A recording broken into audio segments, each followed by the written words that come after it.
नमस्कार, स्वागत है आपका द न्यूज पर और मैं हूं आपके साथ शेरिन। दिल्ली के मुख्यमंत्री अरविंद केजरीवाल की मुश्किलें कम होने का नाम नहीं ले रही हैं। पहले सुप्रीम कोर्ट और बाद में हाई कोर्ट से जमानत रद्द होने के बाद अब आपके लिए बता दें कि अब सीबीआई ने अरविंद केजरीवाल के लिए ले लिया है हिरासत में, वो भी तिहाड़ जेल जाकर, जिसको लेकर आज आम आदमी पार्टी और पार्टी के राज्यसभा सांसद संजय सिंह ने भारतीय जनता पार्टी और केंद्र सरकार पर साधा है निशाना। जी हां, पार्टी के नेता संजय सिंह की इस पूरे मामले को लेकर बौखलाहट सामने आई है और आज उन्होंने शायराना अंदाज में भारतीय जनता पार्टी के ऊपर निशाना साधा है। संजय सिंह ने फॉर्मर ट्विटर पर पोस्ट करके लिखा है कि दिल्ली आबकारी नीति मामले को लेकर आज जो कुछ भी हो रहा है उसे दुनिया देख रही है और उसे याद भी रखेगी। जी हाँ,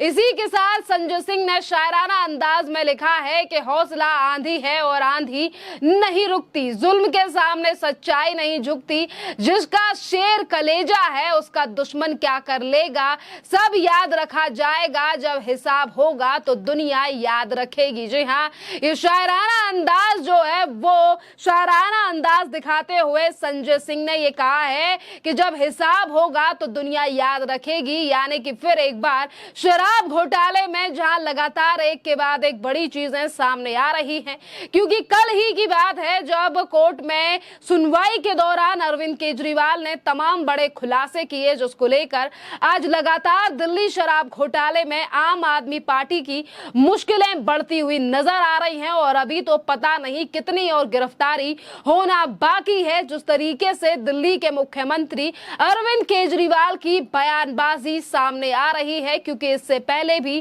कई बड़े नेताओं और उन लोगों यानी कि जो लोग शराब घोटाले में पहले ही गिरफ्तार हो चुके हैं उनके ही आधार पर अरविंद केजरीवाल की भी गिरफ्तारी की गई। दरअसल आपके लिए बता दें कि कल ही दिल्ली की राउज एवेन्यू कोर्ट ने जो है वो दिल्ली के मुख्यमंत्री अरविंद केजरीवाल को 3 दिन के लिए सीबीआई हिरासत में भेज दिया और इससे पहले सीबीआई ने कथित आबकारी घोटाले से जुड़े भ्रष्टाचार मामले में अरविंद केजरीवाल को गिरफ्तार किया था। विशेष न्यायाधीश अमिताभ रावत ने सीबीआई की एक और अर्जी पर जो है वो अपना आदेश पारित कर दिया है और इससे पहले आम आदमी पार्टी के राष्ट्रीय संयोजक और दिल्ली के मुख्यमंत्री अरविंद केजरीवाल को तिहाड़ जेल से अदालत में पेश किए जाने पर सीबीआई ने उनकी गिरफ्तारी का अनुरोध करने वाली अर्जी दी थी और अब उन्हें ईडी द्वारा जांच के लिए, यानी कि पहले ईडी इस पूरे मामले में जांच कर रही थी और अब इसमें यानी कि फिर एक बार सीबीआई की एंट्री भी हो चुकी है। जी हाँ, अगर हम बात करें आज जिस तरीके से सीबीआई ने अरविंद केजरीवाल को 3 दिन की हिरासत में ले लिया है कोर्ट के आदेश के बाद, ये पहली बार नहीं है, क्योंकि जब 2022 या 2021 में लेकर जब पूरा मामला ये सामने आया तो उस समय पर भी सबसे पहले इस मामले में सीबीआई की एंट्री हुई थी और सीबीआई ने ही जांच शुरू की और जैसे ही मनी ट्रेल से लेकर मनी लॉन्ड्रिंग का फेस सामने आया, इसके बाद इस पूरे मामले में मनी लॉन्ड्रिंग के मामले को लेकर ईडी की एंट्री हुई और अरविंद केजरीवाल यानी कि दिल्ली के मुख्यमंत्री अरविंद केजरीवाल की गिरफ्तारी भी ईडी के द्वारा इसी साल 21 मार्च को की गई थी। आम आदमी पार्टी के सबसे बड़े नेता अरविंद केजरीवाल की मुश्किलें अब बिल्कुल भी थमने का नाम नहीं ले रही हैं, क्योंकि एक तरफ उन्हें निचली अदालत की तरफ से राहत की खबर सामने आई थी, पर उसी राहत पर ग्रहण जो है वो दूसरे ही दिन लग गया। जिस तरीके से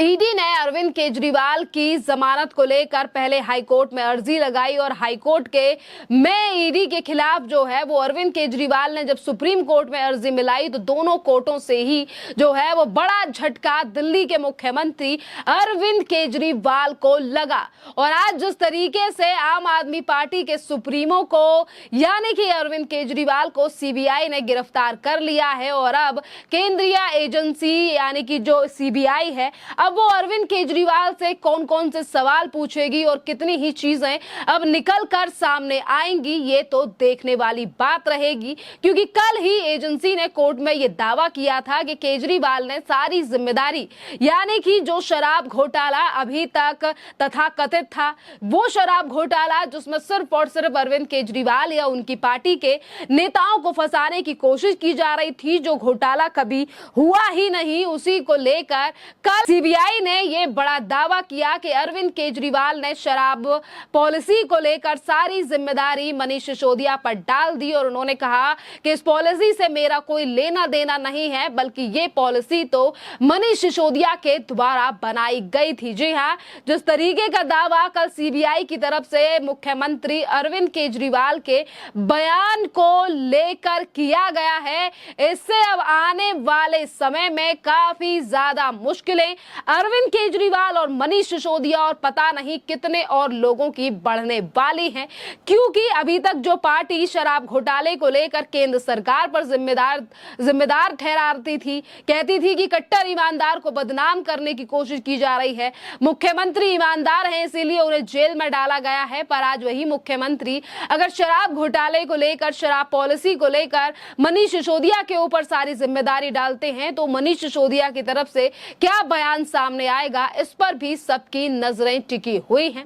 हालांकि जहां एक तरफ सीबीआई ने यह दावा किया है कि अरविंद केजरीवाल ने यह बयान दिया है, तो वहीं दूसरी तरफ आम आदमी पार्टी का कहना है कि ये जो दावा बताया गया है सीबीआई की तरफ से, ये तो सरासर गलत है। जी हां, कल ही आम आदमी पार्टी के नेता संजय सिंह ने कहा था कि सीबीआई जो है वो झूठ बोल रही है। साथ ही संजय सिंह ने यह तक कह दिया कि जज ने तो ये कह दिया है कि अरविंद केजरीवाल ने ऐसा कुछ भी नहीं कहा है। जहां सीबीआई को एक तरफ झूठा बताया जा रहा है, ईडी को लेकर तमाम बातें कही जा रही हैं, इसी के साथ संजय सिंह ने कहा था कि सीबीआई झूठ बोल रही है। उन्होंने कोर्ट के जज को कोट करते हुए लिखा संजय सिंह ने और कहा कि जज ने कहा है कि मैंने इस स्टेटमेंट पढ़ लिया है और मैं खुद बोल रहा हूं कि केजरीवाल ने ऐसा कुछ नहीं कहा है। सीबीआई के वकील ने भी माना है कि दरअसल सीबीआई ने दावा किया है कि केजरीवाल मान रहे हैं कि विजय नायर उनके अधीन काम कर रहे थे और साथ ही उन्होंने सारी जिम्मेदारियां सिसोदिया पर डाल दी। जहां एक तरफ लगातार नए नए दावे जो हैं वो ईडी सीबीआई की तरफ से किए जा रहे हैं, बड़े बड़े सबूत और पुख्ता सबूत लाने की बात जो है वो दोनों ही एजेंसियां कर रही हैं, जिसके चलते दिल्ली के मुख्यमंत्री अरविंद केजरीवाल की मुश्किलें बढ़ रही हैं। क्योंकि कोर्ट अगर अरविंद केजरीवाल की जमानत को बार बार पर खारिज कर रहा है, तो वो किसी न किसी आधार पर तो ये फैसला ले ही रहा है। और वहीं आम आदमी पार्टी के नेताओं के द्वारा ये आरोप लगाया जा रहा है कि सिर्फ और सिर्फ अरविंद केजरीवाल को सिर्फ डराया जा। शोधन मामले में सुप्रीम कोर्ट से जमानत मिलने की पूरी संभावना थी, पर उस समय पर भारतीय जनता पार्टी बौखला गई और उसमें जो है वो एक और फर्जी मामले में सीबीआई द्वारा जो है वो दिल्ली के मुख्यमंत्री अरविंद केजरीवाल को गिरफ्तार करा लिया है। इससे पहले भी बुधवार को दिल्ली में एक अदालत ने सीबीआई को आबकारी नीति मामले में केजरीवाल को औपचारिक रूप से गिरफ्तार करने की अनुमति दी थी। सीबीआई का समर्थन ना करना और वहीं दूसरी तरफ लगातार अपने आप को कट्टर ईमानदार बताने वाले मुख्यमंत्री की छवि। जी हां, जिस तरीके से शराब घोटाले ने अब नया ही मोड़ ले लिया है कि जो पार्टी के नेता अभी तक अपने आप को कट्टर ईमानदार बता रहे थे, आज अगर वो एक दूसरे के ऊपर इस तरीके से एलिगेशन लगा रहे हैं, तो इसका आखिरकार क्या प्रभाव जो है वो दिल्ली की जनता पर पड़ेगा। क्योंकि इसी दिल्ली की जनता ने 2 से ज्यादा बार दिल्ली के मुख्यमंत्री अरविंद केजरीवाल की कट्टर ईमानदार की छवि पर भरोसा किया। और बात करें हम आने वाले चुनाव की, क्योंकि देखिए दिल्ली में विधानसभा के चुनाव आने में अब ज्यादा समय नहीं रह गया है, 8 से 9 महीने से भी कम का समय जो है वो दिल्ली विधानसभा में रह गया है। अगर इसी तरीके से शराब घोटाले में मुख्यमंत्री जेल में रहते हैं, तो क्या लोकसभा चुनाव में जिस तरीके से हाल रहा है आम आदमी पार्टी का, क्या वही हाल दोहराया जाएगा विधानसभा में भी? क्योंकि इन्हीं तमाम चीजों को लेकर आज चिंता जो है वो आम आदमी पार्टी को जो भी है, और इसीलिए लगातार वो अपना कट्टर ईमानदारी का टैग जो है वो जनता को दिखाने की कोशिश कर रहे हैं। पर आज जनता कितना ज्यादा इन तमाम चीजों पर भरोसा करेगी, ये तो आने वाले विधानसभा चुनाव में ही पता चलेगा। खैर, इस पूरे मामले पर आपकी जो भी राय हो, आप हमें कमेंट कर जरूर बताइए। धन्यवाद।